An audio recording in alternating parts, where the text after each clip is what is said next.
Hi മക്കളെ, എടാ ഇന്നലെ നടന്നൊരു കഥ പറഞ്ഞിടാം. ഇന്നലെ എനിക്ക് ഇൻസ്റ്റയിൽ ഒരു പയ്യൻ മെസ്സേജ് അയച്ചു. സാറേ, എൻ്റെ പേര് ഇന്നതാണ്, ഞാൻ ഡൽഹി യൂണിവേഴ്സിറ്റിയിലാണ് പഠിക്കുന്നത്, ഞാനിപ്പോൾ നാട്ടിലൊരു ആവശ്യത്തിന് വന്നിട്ടുണ്ടായിരുന്നു, എനിക്ക് സാർ ഒന്ന് മീറ്റ് ചെയ്യാൻ പറ്റും. അപ്പോൾ ഞാൻ രണ്ടാമതൊന്നും ആലോചിച്ചിട്ടില്ല. എടാ നിനക്ക് നാളെ വരാൻ പറ്റുമെന്ന് ചോദിച്ചു. കുറച്ച് നേരം മുമ്പ് ഞങ്ങൾ മീറ്റ് ചെയ്തു, അവൻ പോയി. അപ്പം യൂഷ്വലി എനിക്ക് വരുന്ന മീറ്റിംഗ് റിക്വസ്റ്റുകളൊക്കെ മിക്കത് ഞാൻ യെസ് പറയാറുണ്ടെങ്കിലും ചിലപ്പോൾ എന്താ ഒരാഴ്ച രണ്ടാഴ്ച ഒക്കെ കഴിഞ്ഞിട്ടാണ് ചിലപ്പം ഞാൻ സമയമൊക്കെ കൊടുക്കാറുള്ളത്, തിരക്കൊക്കെ കാരണമായിരിക്കും. പക്ഷേ ഇവൻ്റെ കേസിൽ രണ്ടാമതൊന്നും ആലോചിക്കാതെ നാളെ നീ വരുമോ എന്ന് ചോദിക്കാനുള്ള റീസൺ എന്താ വെച്ചാൽ ഒറ്റ റീസണേ ഉള്ളൂ. അവൻ പറഞ്ഞ ഡൽഹി യൂണിവേഴ്സിറ്റി. ആൻഡ് എന്താണ് ഡൽഹി യൂണിവേഴ്സിറ്റി, ആൻഡ് ഡൽഹി യൂണിവേഴ്സിറ്റിയിൽ എങ്ങനെ എത്താന്നുള്ളതാണ് ഇന്നത്തെ വീഡിയോ ഞാൻ പ്രധാനമായി പറയുന്നത്. അങ്ങനെ എത്താനുള്ള എക്സാമിൻ്റെ പേരാണ് CUET. ആൻഡ് നിങ്ങൾ +2 പഠിക്കുന്ന ഒരു കുട്ടിയാണെങ്കിൽ ഒരുപക്ഷെ നിങ്ങൾ ജനിച്ചപ്പോൾ മുതൽ തീരുമാനിച്ചിട്ടുണ്ടാവും ഞാൻ ഡോക്ടർ ആവണം, അല്ലെങ്കിൽ എനിക്ക് IIT പഠിക്കണം. എന്നാലും ഈ വീഡിയോ നിങ്ങൾ അവസാനം വരെ കാണണം. കാരണം നിങ്ങളുടെ കരിയറിൽ ഭയങ്കര ഇമ്പോർട്ടൻ്റ് ആയി മാറാൻ പോകുന്ന ഒരു വീഡിയോ ആണിത്. എന്തുകൊണ്ടാണെന്ന് ഞാൻ പറഞ്ഞുതരാം. ഇപ്പം ഉദാഹരണത്തിന് നിങ്ങൾ 10ാം ക്ലാസ് പഠിച്ചു കഴിഞ്ഞപ്പം നിങ്ങളുടെ മുന്നിൽ പ്രധാനമായിട്ട് 3 ചോയ്സ് ആയിരുന്നു അല്ലേ? Science, commerce, humanities. ആൻഡ് ഈ വീഡിയോ കാണുന്ന ആൾക്കാർ ഏതെങ്കിലും ഒരു ചോയ്സ് എടുത്താണ്. ആൻഡ് നിങ്ങൾക്ക് കൃത്യമായിട്ട് അറിയാം ഓരോ ചോയ്സും അത്രമാത്രം ഇമ്പോർട്ടൻ്റ് ആയിരുന്നു അല്ലേ? ശരിയല്ലേ? അതായത് ഒരുപാട് ആൾക്കാർ അങ്ങോട്ടും ഇങ്ങോട്ടൊക്കെ റിഗ്രറ്റ് ചെയ്യുന്നുണ്ടാവും. കൊമേഴ്സ് എടുക്കണ്ടായിരുന്നു അല്ലേ, സയൻസിനേക്കാൾ നല്ലത് കൊമേഴ്സ് ആയിരുന്നു, പലതും എന്ത് ചെയ്യുന്നുണ്ടാവും, റിഗ്രറ്റ് ചെയ്യുന്നുണ്ടാവും. അപ്പം 10ാം ക്ലാസ്സിന് ശേഷം നിങ്ങൾക്ക് 3 ചോയ്സ് ആണെങ്കിൽ നിങ്ങൾക്ക് +2ന് ശേഷം 100 കണക്കിന് ചോയ്സാണ്. 100 കണക്കിന് എന്ന് പറഞ്ഞാൽ 1000കണക്കിന് ചോയ്സ് ആണെന്നൊക്കെ പറഞ്ഞിട്ടുണ്ട്, ഫർദർ ഏത് കോഴ്സസിലേക്ക് പോകണം എന്നുള്ളത്. പക്ഷെ ഞാനതിനെ പ്രധാനമായിട്ടും 3ആയിട്ട് ഡിവൈഡ് ചെയ്യണേ, എൻ്റെ ഒരു ഇഷ്ടത്തിന് ഡിവൈഡ് ചെയ്യാം. ഒന്നാമതായിട്ട് ഞാൻ പറയുന്നത് പ്രൊഫഷണൽ കോഴ്സസ് ആണ്. ഈ പ്രൊഫഷണൽ കോഴ്സസ് എന്ന് പറഞ്ഞാൽ ഇപ്പം ആ പേരിലൊന്നും വലിയ കാര്യമൊന്നുമില്ല. അതായത് നിങ്ങളൊരു കോഴ്സ് പഠിച്ചു കഴിഞ്ഞാൽ ആ പഠിച്ചത് റിലേറ്റഡ് ആയിട്ടുള്ള ഫീൽഡിൽ തന്നെ നിങ്ങൾക്ക് മിക്കവാറും ജോലി കിട്ടും പഠിച്ചു കഴിഞ്ഞ ഉടനെ. അതിനാണ് പ്രൊഫഷണൽ കോഴ്സ്. ഇപ്പോൾ ഒരു എക്സാമ്പിൾ പറയുകയാണെങ്കിൽ നിങ്ങൾ മെഡിക്കൽ ഫീൽഡ് അല്ലെങ്കിൽ ഡോക്ടർ ആവുന്നത്, MBBS പഠിച്ചുകൊണ്ട് നിങ്ങൾക്ക് MBBS ഡോക്ടർ ആവാം, ആയുർവേദ പഠിച്ചാൽ ആയുർവേദ ഡോക്ടർ ആവാൻ പറ്റില്ലേ? അതേപോലെ തന്നെ BTech പഠിച്ചു കഴിഞ്ഞാൽ എഞ്ചിനീയർ ആവാൻ പറ്റും. നഴ്സിംഗും അത് റിലേറ്റഡ് ആയിട്ടുള്ള പാരാമെഡിക്കൽ, BPharm ഒക്കെ പഠിച്ചു കഴിഞ്ഞാൽ ഡയറക്റ്റ് നിങ്ങൾക്ക് എന്ത് ചെയ്യാൻ പറ്റും, BPharm പഠിച്ചാൽ നിങ്ങൾക്ക് ഡയറക്റ്റ് ഫാർമസിസ്റ്റ് ആവാം. ഇനിയിപ്പോൾ സയൻസ് അല്ലാതെ കൊമേഴ്സിൽ നോക്കുകയാണെങ്കിൽ CA, ACC ഒക്കെ പഠിച്ചാൽ നിങ്ങൾക്ക് അക്കൗണ്ടിങ് ഫീൽഡിലേക്ക് മാറാൻ പറ്റും. ഹ്യൂമാനിറ്റീസിലൊക്കെ LLB, ലോ പഠിച്ചു കഴിഞ്ഞാൽ ഡയറക്റ്റ് LLB പഠിച്ചു കഴിഞ്ഞാൽ നിങ്ങൾക്ക് വക്കീലാവാൻ പറ്റും. ഇങ്ങനത്തതാണ് പ്രൊഫഷണൽ കോഴ്സസ്. ആൻഡ് നിങ്ങൾ നോക്കിയ ഒരു കാര്യം മനസ്സിലാവും, ഈ പ്രൊഫഷണൽ കോഴ്സസിന് എല്ലാത്തിനും ഡയറക്റ്റ് ഒരു ജോലി അറ്റാച്ച് ചെയ്തിട്ടുണ്ട്. അതുകൊണ്ട് തന്നെ ഏറ്റവും ഡിമാൻഡുള്ളത് ഈ ഒരു സാധനത്തിനാണല്ലേ? ശരിയല്ലേ? ഇപ്പം MBBS എടുക്കണം അല്ലെങ്കിൽ നല്ലൊരു കോളേജിൽ നിന്ന് BTech എടുക്കണമെങ്കിലൊക്കെ മോസ്റ്റ് ഓഫ് ദ ടൈം ഒരു എൻട്രൻസ് എക്സാം ഉണ്ടാവും, ഭയങ്കര കോമ്പറ്റീറ്റീവാണ്. എന്താ റീസൺ? അത് പഠിച്ചു കഴിഞ്ഞാൽ നല്ല ജോലി കിട്ടാനുള്ള സാധ്യത ഉണ്ട് എന്നുള്ളതാണ്. ആൻഡ് ഇനി അടുത്തതായിട്ട് നമ്മൾ പറയുന്ന സാധനം എന്ന് വെച്ചാൽ നോൺ പ്രൊഫഷണൽ കോഴ്സ് ഞാൻ വെറുതെ പറയട്ടെ. അതായത് പിന്നെ ഇതിന് സാധാരണ ആൾക്കാർ പറയാ ഡിഗ്രി കോഴ്സസ് എന്നൊക്കെയാണ്. ഇതൊക്കെ ഡിഗ്രി തന്നെ കേട്ടോ. ഓക്കെ, ഈ ഡിഗ്രി കോഴ്സസ് എടുക്കുകയാണെങ്കിൽ നമ്മുടെ നാട്ടിലെ കോളേജിൽ കാണുന്ന BSc physics, chemistry, biology, zoology, botany, അങ്ങനത്തെ എല്ലാ സാധനവും ഒരു BSc, ബാച്ചലർ ഓഫ് സയൻസ്. പിന്നെ BA, bachelor of arts, BA history ഉണ്ട്, BA ഇംഗ്ലീഷ് ഉണ്ട്, BA സോഷ്യോളജി ഉണ്ട്, BA മലയാളം ഉണ്ട്. നമുക്കറിയാവുന്ന എല്ലാ ലാംഗ്വേജസിനും BA കോഴ്സസ് ഉണ്ട്.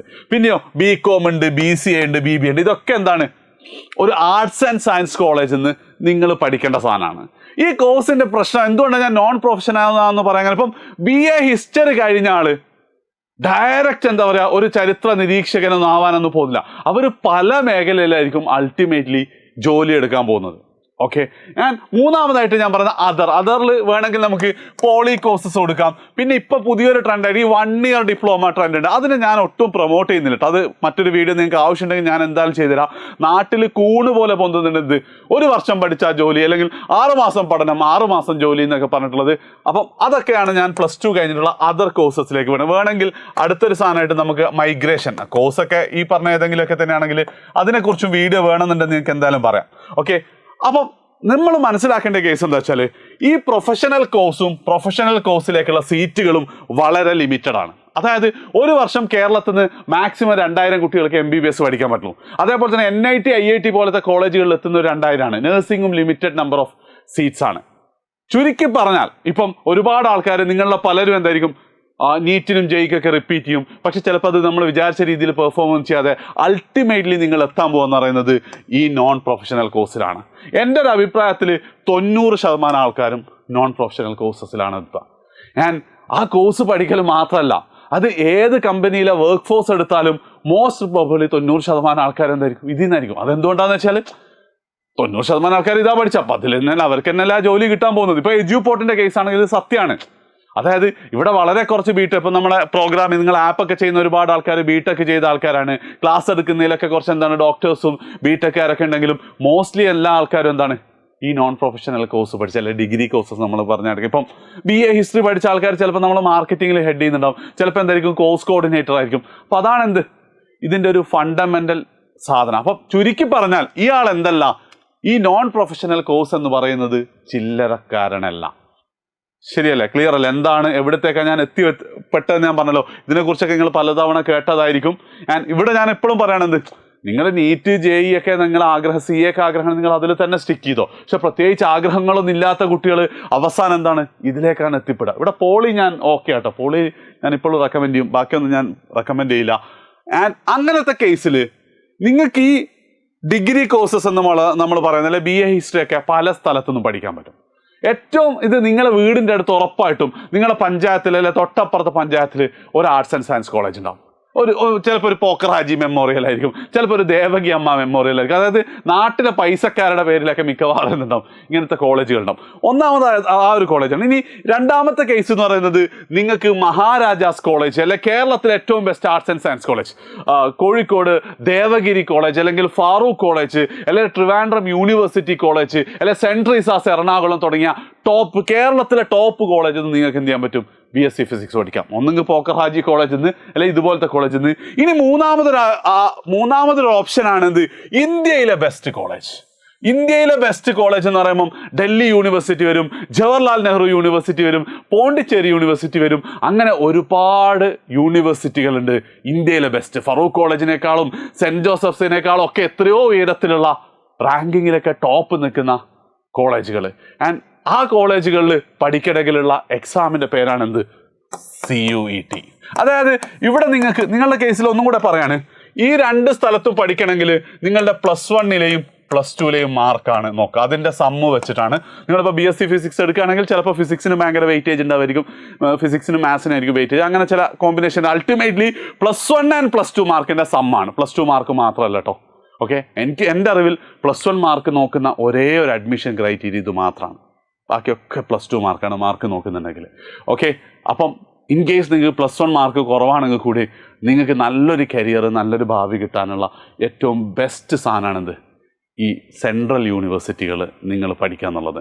ഇപ്പം ഒരു ഉദാഹരണം പറയുകയാണെങ്കിൽ, ഇപ്പോൾ കഴിഞ്ഞതിൻ്റെ മുന്നത്തെ വർഷം ഇന്ത്യയിലെ ഏറ്റവും ബെസ്റ്റ് യൂണിവേഴ്സിറ്റിയാണ് ഡൽഹി യൂണിവേഴ്സിറ്റി. ആ ഡൽഹി യൂണിവേഴ്സിറ്റിയുടെ കീഴിലുള്ള ഏറ്റവും best college the Hindu college. അതായത് ഇന്ത്യയിലെ best arts and science college എന്ന് നിങ്ങൾ ഗൂഗിൾ ചെയ്താൽ കിട്ടുന്ന പേരാണ് ഡൽഹി യൂണിവേഴ്സിറ്റിയുടെ കീഴിലുള്ള ഹിന്ദു കോളേജ്. ഓക്കെ, ഈ ഹിന്ദു എന്ന് പേര് കേൾക്കുമ്പോൾ ചില ആൾക്കാർക്ക് ഇതെന്താ അങ്ങനെയൊന്നും തോന്നാൻ പാടില്ല കേട്ടോ, അത് കോളേജിന് പണ്ടാരമായിട്ടൊരു പേര് മാത്രമായിട്ട് കരുതിയാൽ മതി. യെസ്, അപ്പോൾ ഹിന്ദു കോളേജിലെ ഏറ്റവും ബെസ്റ്റ് ഡിപ്പാർട്ട്മെൻറ്റാണ് പൊളിറ്റിക്കൽ സയൻസ്. ആ പൊളിറ്റിക്കൽ സയൻസിൽ കഴിഞ്ഞതിൻ്റെ മുന്നത്തെ വർഷം ഒരൊറ്റ മലയാളിക്കാണ് അഡ്മിഷൻ കിട്ടിയത്, എഡ്യൂപോർട്ടിൽ പഠിച്ച ഷിത എന്നുള്ള കുട്ടി. അവളിപ്പോൾ എഡ്യൂപോർട്ടിൽ ഒരുപാട് കാര്യത്തിൽ പാർട്ട് ടൈം ആയിട്ടൊക്കെ വർക്കൊക്കെ ചെയ്യാറുണ്ട്. CUET എഴുതിയിട്ട് കിട്ടിയാണ്. അവൾ പറഞ്ഞൊരു കാര്യം എന്താ വെച്ചാൽ, അവൾ പണ്ടേ അടിപൊളിയാണ്. +2ലൊക്കെ അവൾ പഠിക്കുന്ന സമയം സംസാരിക്കുമ്പോൾ ഭയങ്കര വിവരമുള്ള കുട്ടിയാണെന്ന് ഫീൽ ചെയ്യുന്നുണ്ടായിരുന്നു. പക്ഷെ അവിടെ എത്തിയതിന് ശേഷം ഒരു 2 മാസം കൊണ്ട് എൻ്റെ ലോകത്തെക്കുറിച്ചുള്ള പേഴ്സ്പെക്റ്റീവ് എന്നെ മാറിയെന്ന് പറഞ്ഞാൽ അതാണ് ഈ സെൻട്രൽ യൂണിവേഴ്സിറ്റികളുടെ ഏറ്റവും വലിയ ഗുണം. അതായത് ആദ്യം ഞാൻ ഗുണത്തിലേക്ക് എത്തിയിട്ട് എന്താണ് CUETയുടെ അഡ്വാൻറ്റേജസ് കാര്യങ്ങൾ. ഒന്നാമത്തെ കേസ്, നിങ്ങൾക്ക് അവിടെ കിട്ടാൻ പോകുന്നത് ഭയങ്കരമായ എക്സ്പോഷർ ആയിരിക്കും. ഞാൻ പറയാം, ഇപ്പോൾ സിമ്പിൾ, പോക്കറാജി മെമ്മോറിയൽ കോളേജ് പഠിച്ചാൽ നിങ്ങളുടെ നാട്ടിലെ അപ്പുറത്തൊക്കെയുള്ള 5-6 സ്കൂൾ കുട്ടികളാണ് അവിടെ ഉണ്ടാവുക. ഇനിയിപ്പോൾ മഹാരാജാസ് പഠിച്ചാലോ കേരളത്തിലെ എല്ലാ ടോപ്പ് കുട്ടികളിൽ നിന്നുള്ള ബെസ്റ്റ് ആൾക്കാരാണ് മഹാരാജാസിൽ ഉണ്ടാവുക അല്ലേ. അപ്പോൾ ഡൽഹി യൂണിവേഴ്സിറ്റിയിലോ അത് ഇന്ത്യയിലേതായിരിക്കും. അതാണ് ഏറ്റവും വലിയ സാധനം. അതായത് ഇന്ത്യയിലെ ക്രീം സ്റ്റുഡൻസ് ആണ്. അതായത് NIT IIT ടോപ്പ് മെഡിക്കൽ കോളേജും കഴിഞ്ഞാൽ ബാക്കി വരുന്ന ബെസ്റ്റ് കുട്ടികളാണ് എന്ത് ചെയ്യാൻ പോകുന്നത്, ഈ കോളേജുകളിൽ എത്താൻ പോകുന്നത്. അപ്പം അവരോടുകൂടെ ഇൻറ്ററാക്ട് ചെയ്യുമ്പം അവരോടുകൂടെ 4 വർഷം പഠിക്കുമെന്നാണ് നിങ്ങൾ ആളാകെ മാറും. ഒന്നാമത്തെ കാര്യം അതാണ്. രണ്ടാമത്തെ കാര്യം, ഇന്ത്യയിലത്തെ ഒരുപക്ഷെ ലോകത്തിലെ തന്നെ ബെസ്റ്റ് പ്രൊഫസേഴ്സാണ് എന്ത് ചെയ്യാൻ പോകുന്നത്, അവിടെ പഠിപ്പിക്കാൻ പോകുന്നത്. പല കോളേജുകളിലും എന്താണ് സ്റ്റുഡൻറ്റ് എക്സ്ചേഞ്ച് പ്രോഗ്രാമുകളുണ്ട്.